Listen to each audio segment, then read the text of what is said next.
Сәлеметсіңдер ме балалар?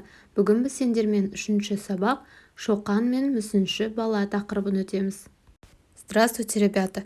Сегодня у нас 3-й урок. Тема Шоқан и мальчик-скульптор.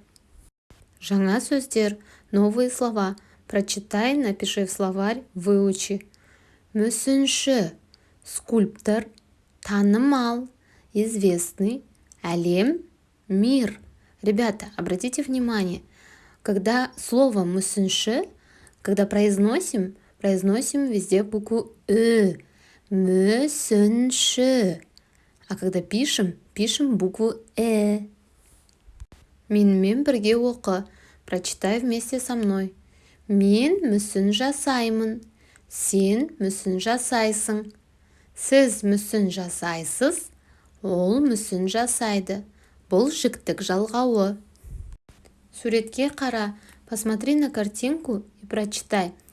Мүсін, мүсін жасау, мүсінші, танымал, әлем.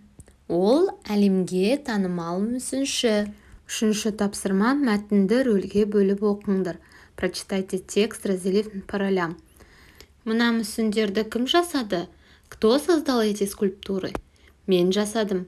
Я сделал. Керемет. Сен атақты мүсінші боласың. Оқуға барасың ба? Здорово. Ты станешь известным скульптором. Пойдешь учиться? Әкем де, шешем де жоқ. Қалай барамын? У меня нет ни папы, ни мамы. Как я поеду? Қорықпа, мысық. Мен саған көмектесемін. Не бойся, я тебе помогу. Шоқан мысықты өзімен бірге Ресейге алып кетті. Кейін мысық әлемге танымал мүсінші болды. Шоқан забрал мысыка с собой в Россию. Кейін мысық әлемге танымал мүсінші болды. 4-ші тапсырма. Көп нүктенің орнына тиісті сөздерді қойып жаз. Напиши предложение, вставив нужные слова. Шоқан ауылға келгенде мысықпен танысты. Мысық мүсін жасайды. Шоқан мысықты Ресейге алып кетеді. Кейін мысық әлемге танымал болады. 5-ші тапсырма. Тыңдалған оқылған мәтіннен түсінгеніңді жоспар бойынша айт. Жоспар.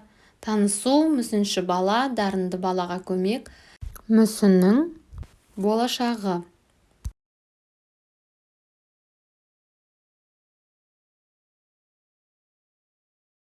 6-ші тапсырма. Мұғалімнің көмегімен Шоқан мен мысыққа мінездеме жаз. Напиши характеристику. Мысалы, например, Шоқан барлық адамдармен тең дәрежеде сөйлесе алады. Өнер сүйгіш, өнерді бағалай біледі. Айтқан сөзінде тұра біледі. Адамдарға қамқор бола алады.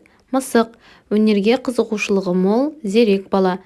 Жаңа затты тез танып, айнытпай сала алады. 7-ші тапсырма. Жағдаят. Інің сенен Шоқан туралы сұрады. Ініңе Шоқан туралы білетініңді айтып бер. Ситуация. Твой младший брат у тебя спросил про Шоқан Уәлиханова. Расскажи ему, что ты знаешь. Кел жаттайық. Учить. Қазақтың жарық жұлдызы, көгінде ғылым мәңгілік, үлгетеді ұл қызы, айтады атын ән қылып. Есте сақта. Прочитай и запомни. Шоқан талантты балаларды жақсы көретін. Оларға көмектесетін. Шоқан мүсінші бала мысықпен танысады. Оны Ресейге оқуға кетеді. Кейін мысық әлемге танымал мүсінші болады.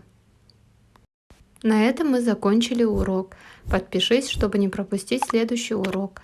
Осымен біздің сабағымыз аяқталды. Келесі сабақта кездескенше сау бол.